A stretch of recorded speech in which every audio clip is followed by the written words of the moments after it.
आज हम लोग 2014 में जो सिविल सर्विसेज में क्वेश्चन आए थे ज्योमेट्री के, वो डिस्कस करने जा रहे हैं। ठीक है, देखते हैं फर्स्ट क्वेश्चन क्या है।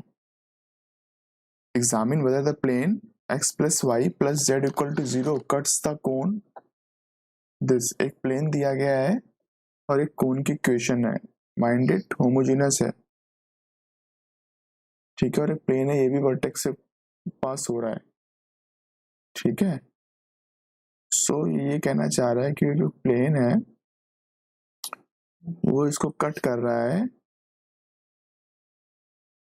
तो जिस पे वो कट कर रहा है वो दो लाइंस आपस में परपेंडिकुलर हैं कि नहीं, ये चीज अपने को टेस्ट करनी है। आपने इमेजिन कर लिया ना कि cone is like ice cream cone, उसके ऊपर वर्टेक्स से कट करके प्लेन आपने ड्रॉ किया है, तो वो दो लाइंस पे कट करेगा और वो दो लाइंस के बीच का एंगल कितना है वो चेक करना है, वेदर इट्स 90 और नॉट, यही अपने को बताना है। तो लेट से या लेट अस अज्यूम कि जिन लाइंस पे वो कट कर रहा है उसके जो डी आर्स हैं, लेट से वो एल एम एन है। ठीक है, नाउ जिन पे वो कट कर रहा होगा वो लाइंस इस कोन की जनरेटर्स भी हैं, राइट।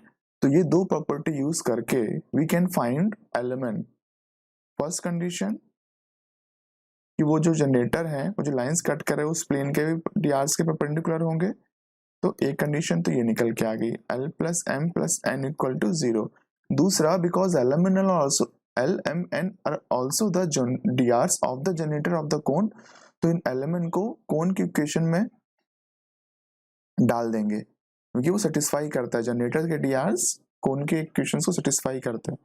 तो यहां से आ जाएगा M N plus N L plus L M equal to 0।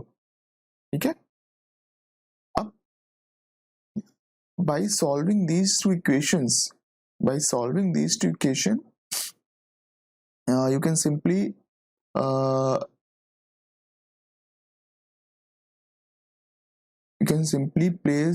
convert these two equation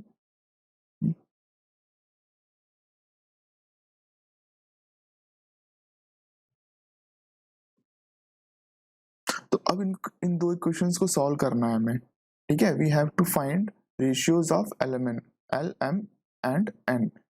so n equal to minus l minus m, put this value of n into this equation and you will get m times of minus l minus m plus minus l minus l plus lm equal to 0. Again here comes, अब जब आप इसको थोड़ा सा solve करेंगे ना, तो ये पूरी m और l में क्वाड्रेटिक बन जाएगी और उसमें क्वाड्रेटिक बनाने के बाद आपको इस तरह की इक्वेशन आएगी, m by l plus l by m plus 1 equal to 0. Now put l by m equal to k. ठीक है, so you will get a quadratic in k square plus k plus 1 equal to 0. From here what you can get, product of the root equal to plus minus plus k1 k2 equal to 1. यहाँ से k1 k2 इस quadratic से आप k1 k2 that is product of the root equal to 1 आया। Product of the root का क्या मतलब है कि L1 L2 upon M1 M2 equal to 1।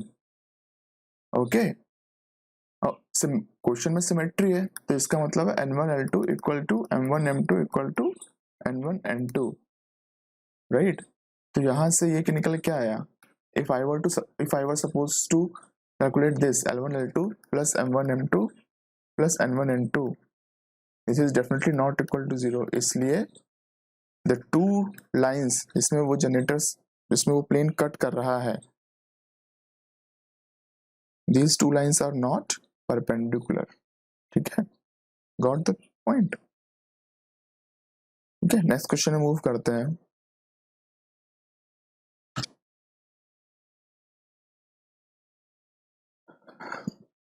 Question है find the coordinates of the points on the sphere this the tangent planes at which are parallel to the plane this. अपने को एक tangent plane निकालना है जो कि given plane के parallel है और at the same time point of contacts भी निकालने हैं। तो let us assume that point of contact जहाँ पे टेंजेंट है वो x1, y1 और z1 है। ठीक है, you will find the equation of tangent plane at this point. What will be the equation? It will be x1 plus y1 plus z1 minus 4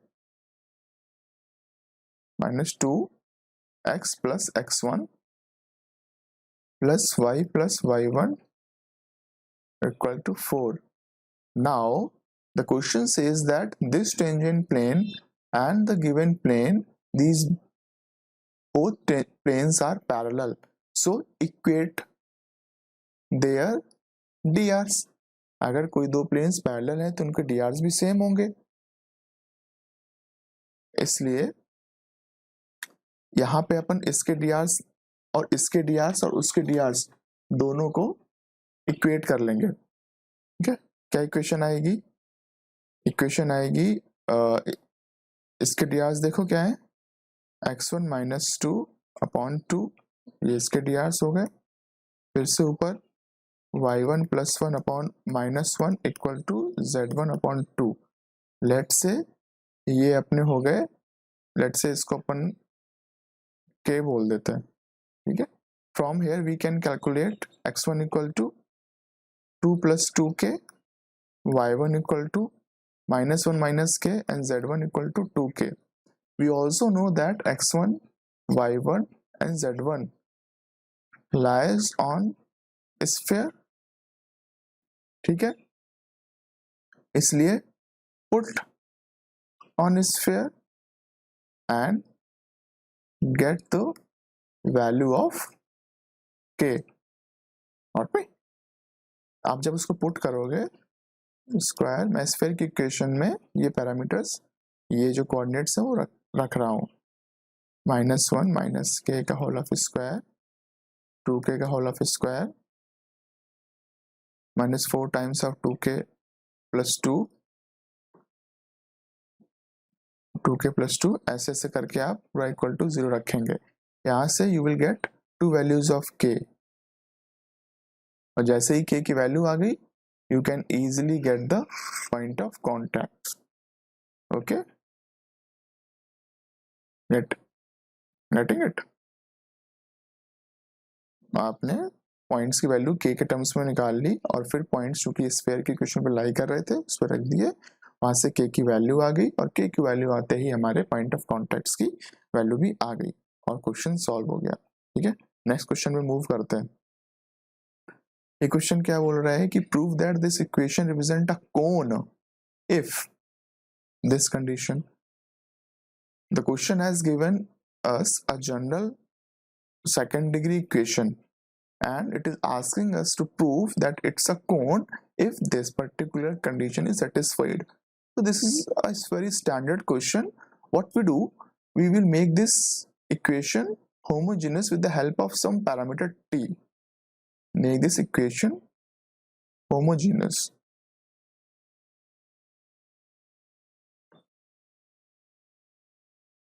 with the help of parameter t. अब वो कैसे करते हैं?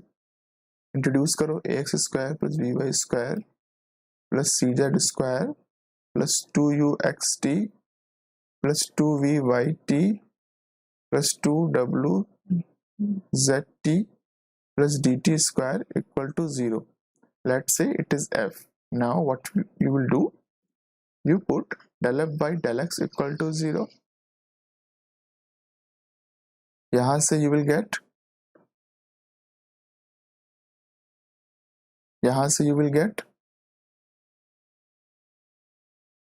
2ax plus 2ut equal to 0.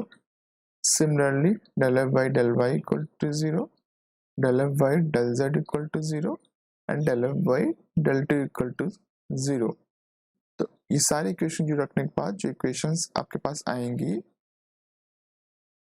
वो आएंगी, मैं लिख रहा हूं यहाँ पे X plus U T equal to 0, B Y plus V T equal to 0, z के रेस्पेक्ट में करने पे आएगी C Z plus W T equal to 0 and t के रेस्पेक्ट में आएगी U X plus V Y plus W Z plus D T equal to 0।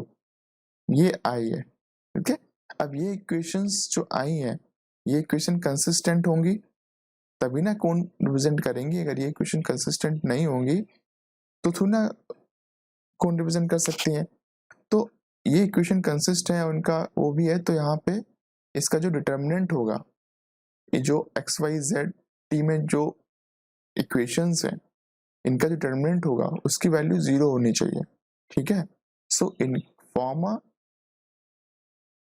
Determinant of its coefficient, ठीक है, and put its value equal to 0 and this is the required condition. ठीक है, इसको रखेंगे तो ये बनेगी इस तरह से, sorry it will not be T, it will be U, फिर आएगा 0 B 0 V 0 0 C W 0 u v w d. Now solve it and you will get the answer. Okay, make it homogeneous with the help of t, form the differential equations and put their coefficient matrix equal to 0, determinant of their coefficient equal to 0. जो condition आएगी वही condition of कौन होती है। So now next question देखते हैं। Show that the lines drawn from the origin parallel to the normals to the central conicoid x square plus by square equal to something something 1 and its point of intersection with the plane this generate the cone this। अच्छा, क्या कहना चाह रहा है? एक कोई central कोनिकोइड है, ठीक है, एक कोई सेंट्रल जो है ना कोनिकोइड है और उस कोनिकोइड को, ये कोनिकोइड है हमारा, ठीक है। अब इस कोनिकोइड को कोई एक प्लेन जो है ना कट कर रहा है, ठीक है।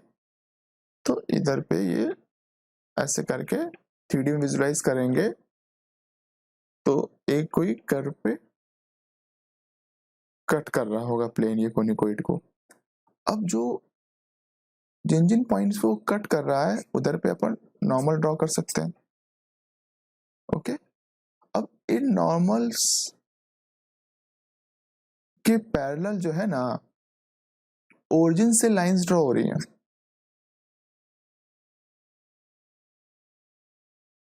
ऐसे, ठीक है। ये मैंने दिखा दी है कि आपको लग रहा है ऐसा पैरेलल है, ऐसा होगा नहीं क्योंकि ये कर्व में होगी, ठीक है। फॉर एग्जाम्पल अगर हम लोग स्फीयर ले लें, स्फीयर भी एक कोनिकोइड ही होता है और उसको प्लेन कट करता है तो सर्किल बनता है, तो सर्किल के हर एक पॉइंट पे आप नॉर्मल ड्रॉ करना शुरू करिए। तो अब उन नॉर्मल्स जो आएंगे उनके पैरेलल लाइंस हम ड्रॉ कर रहे हैं from the centre of the sphere. तो फिर जो इस तरह से जो लोकस बनेगा वो एक कोन है, यही अपने को प्रूफ करना है इस क्वेश्चन में, ठीक है। कि एक कोनिकोइड है उसको प्लेन ने कट कर रहा है, जिन जिन पॉइंट्स पे प्लेन वो कट कर रहा है उन पॉइंट्स पे नॉर्मल्स होंगे, उन्हीं नॉर्मल्स के पैरेलल कौन से हम लोग लाइंस ड्रॉ कर रहे हैं। तो ये जो कौन से लाइन ड्रॉ हो रहे हैं ये क्या लोकस फॉर्म कर रही हैं, ठीक है। तो any line passing through origin क्या होगा, x minus 0 upon L dash y upon m dash equal to z upon n dash. हमको इसी का लोकस निकालना है, राइट। और कंडीशन क्या दिया गया है कि ये जो एल एम एन है वो नॉर्मल्स के पैरेलल हैं। गेटिंग में?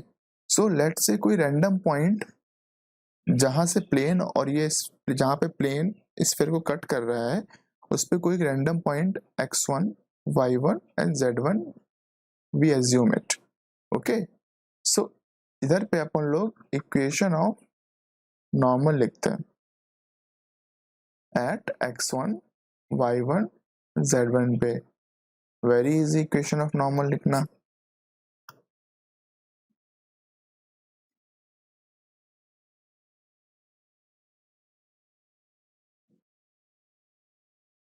ठीक है, अच्छा ये तो हमने इक्वेशन ऑफ नॉर्मल लिख ली एट x1। इसके अलावा हमारे पास क्या इंफॉर्मेशन है कि ये x1 y1 z1 है वो स्फीयर पे भी लाई कर रहे हैं, राइट?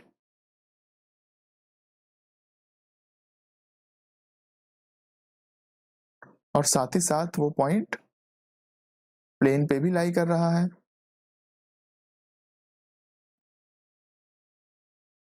ठीक है, ये इंफॉर्मेशन रखो दिमाग में। अब उसने बोला है कि ये जो लाइन, ये line and these two lines, ये दोनों पैरेलल हैं। अब पैरेलल है तो इसका मतलब क्या है कि इन दोनों के डी आर्स रेशियो इक्वल होंगे, डी आर्स इक्वल होंगे, तो इक्वेट कर दो।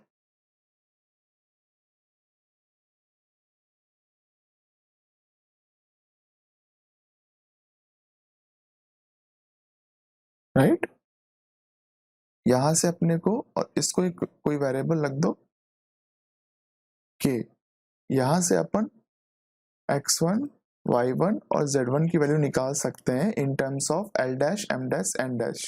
क्या होगा वो? x डैश इक्वल टू क्या हो जाएगा, l डैश अपॉन ए के, ये हो जाएगा m डैश अपॉन बी के, और z1 हो जाएगा n डैश अपॉन सी के। नाउ टाइम हैज कम कि इन दोनों इक्वेशंस को यूज किया जाए। के अपना पैरामीटर था, ठीक है। अब इस वाले पॉइंट को इन दोनों इक्वेशंस में पुट करो, पुट करोगे तो ये आ जाएगा L dash square upon A square के square plus B M dash upon B के whole square plus C N dash upon C के का whole square equal to 1 and L L dash by A के plus M dash by B के plus N dash by C के equal to P. Right, so अभी आप क्या करेंगे कि इन दोनों इक्वेशंस की हेल्प से आप एलिमिनेट के, क्या करना है, सीधे आपको यहां से के की वैल्यू निकालनी है और उसमें पुट कर देना है, तुरंत ही इजी पीजी वे में के एलिमिनेट हो जाएगा। ठीक है, जब आप के एलिमिनेट कर देंगे तो आपकी इक्वेशन इस तरह की बन जाएगी, P square L one square by A plus M one square by B plus N one square एक मिनट, हाँ ठीक है, ये वन में फालतू में लिख रहा हूँ, एक मिनट, इसे डाउट हो गया, वन तो मेरा कहीं था ही नहीं ना, वन तो ठीक है।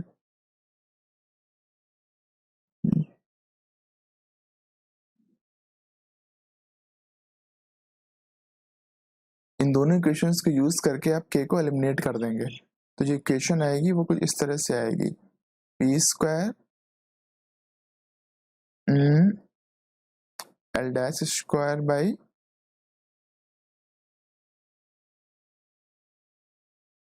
ए plus M dash square by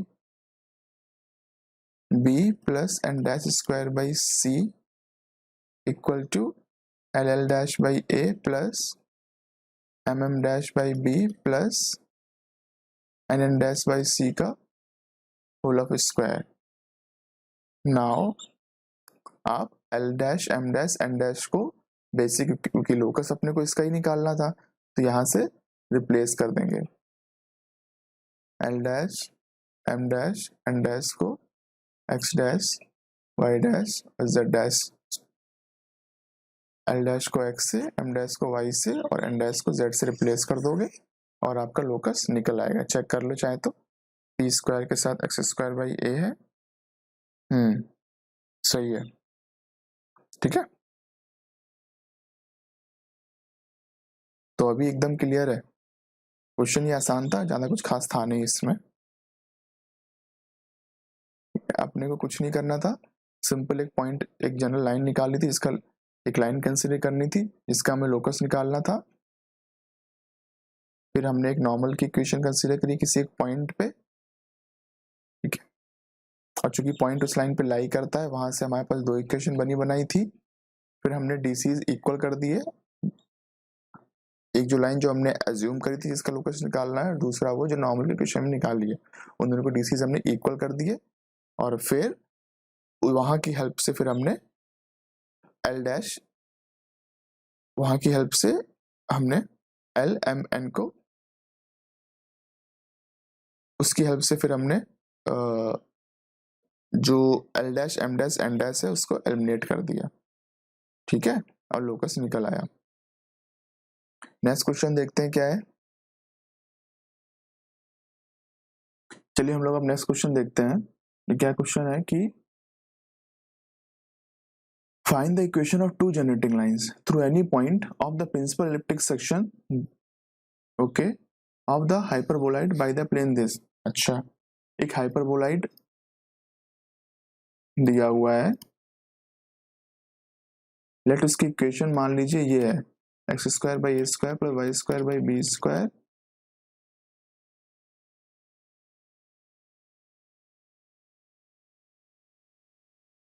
minus Z square by C square equal to 1। इसका हमें पता है ग्राफ क्या बनता है एक्स वाई प्लेन पे, ठीक है। यहाँ पे कोई पॉइंट दिया है A cos theta comma B sine theta comma 0, इससे पास होने वाले जनरेटर्स की इक्वेशन निकालनी है। ये जो इतनी बातें यहाँ लिखी हैं उसका इन शॉर्ट मतलब ये है कि एक हाइपरबोलाइड है और उसमें हमें ये पॉइंट जो कि प्रिंसिपल इलिप्टिक सेक्शन जो z इक्वल टू 0 से जो कट करके जो पोर्शन बनता है इसको ही बोलते हैं प्रिंसिपल इलिप्टिक सेक्शन, इस पे एक पॉइंट है, इससे जाने वाले जनरेटर्स की इक्वेशन हमें निकालनी है, ठीक है। सो एक काम करते हैं, सबसे पहले कोई जनरल इक्वेशन की लाइन लिखते हैं जो कि इस पॉइंट से पास होती है। तो लेट्स से इस एल, इसकी इक्वेशन क्या हो जाएगी X minus A cos theta upon L equal to Y minus B sine theta upon M equal to Z minus 0 upon N, ये आर। नाउ हम लोग क्या करते हैं एज यूजुअल, जनरल पॉइंट निकालते हैं इस पे। जनरल पॉइंट क्या निकल के आ जाएगा A cos theta plus R L comma B sine theta plus R M comma R N. अब now this point lies on the hyperboloid, right, hyperboloid, इसलिए सेटिस्फाई करेगा इक्वेशन को। तो रखो उस पे हाइपरबोलॉइड की इक्वेशन में जो कि है X square by A square plus Y square by B square minus Z square by C square equal to 1। इसमें जैसे ही अपन रखेंगे तो इक्वेशन आ जाएगी L R plus A cos theta का whole of square by A square plus M R plus B sine theta का whole of square by B square minus N square R square by C square equal to 1, ठीक है, to 1। अच्छा, अब चूंकि ये generator है तो इसका कोई भी रैंडम पॉइंट हाइपरबोलॉइड की इक्वेशन को सेटिस्फाई करेगा, राइट। तो दिस इक्वेशन, और ऐसा होने के लिए this equation should be a identity, right, क्योंकि ये जनरेटर है। जनरेटर होने के लिए ये इसका जनरल पॉइंट इस वाली इक्वेशन को हर हाल में सेटिस्फाई करना चाहिए ऑलवेज। ऐसा करते ही जब हम लोग जो कोफिशिएंट होंगे आर स्क्वायर के, आर के सारे इक्वल टू 0 होने चाहिए, तभी वो आइडेंटिटी बनेगा वो, ठीक है। तो यहां से अगर हम कोफिशिएंट एक्सट्रैक्ट करें कि आर स्क्वायर के कोफिशिएंट क्या है, आर के क्या है, राइट, तो यहां से हमें मिलेगा आर स्क्वायर के कोफिशिएंट अगर कलेक्ट करो, आर स्क्वायर कोफिशिएंट अगर हम कलेक्ट करें तो ये आएगा L square by A square plus M square by B square minus N square by C square, इसको रख दो 0। सिमिलरली आर के कोफिशिएंट कलेक्ट करो, L cos theta by A plus M sine theta by B equal to 0। अब ये दोनों equation satisfy होनी चाहिए, राइट, ऑलवेज 0 होनी चाहिए, तभी वो आइडेंटिटी बनेगा, तभी वो जनरेटर होगा। तो इन दोनों को जब सॉल्व करो, इन दोनों को सॉल्व करने पे यहां से क्या निकल के आएगा, L by A by sine theta equal to M by B by cos theta, minus sine miss हो गया 2, ठीक है। ये हमें पहली इक्वेशन से ही निकल आएगा, है ना। और इसी को अगर आप रेशियो की प्रॉपर्टीज लगा दो, है ना, रेशियो की प्रॉपर्टीज अगर इधर देखो, रेशियो की प्रॉपर्टीज अगर लगा दें तो this will also be equal to L square by A square plus M square by B square, right. और सिमिलरली उनके जो डिनोमिनेटर हो गए उसमें भी यही प्रॉपर्टी लग जाएगी।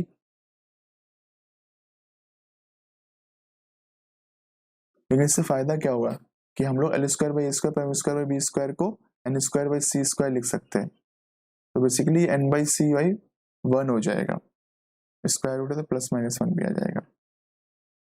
तो इफेक्टिवली देखा जाए तो हमारे पास ये आ जाता है L by A by sine theta equal to minus M by B cos theta equal to N by plus minus C. और इतना आने के बाद अब यही तो निकालना था, एल एम एन ही तो निकालना था, क्योंकि इक्वेशन तो हमारे पास पहले से ही थी। ये लाइन में पॉइंट पता था, एल पता नहीं था, एल एम एन यहां से निकल आए। Get the equation of line और generating lines we can say. Got it, ये था। तो इसमें केवल बस फंडा पता होना चाहिए था कि जनरेटिंग लाइंस होता क्या है, उसके अलावा इसमें कुछ नहीं था, सिंपल थोड़ी सॉल्विंग थी, सॉल्व। इसके बाद हाँ इतने ही क्वेश्चन थे 2014 में। Thank you for watching guys, कुछ प्रॉब्लम हो तो प्लीज कमेंट करिएगा, ओके, थैंक यू।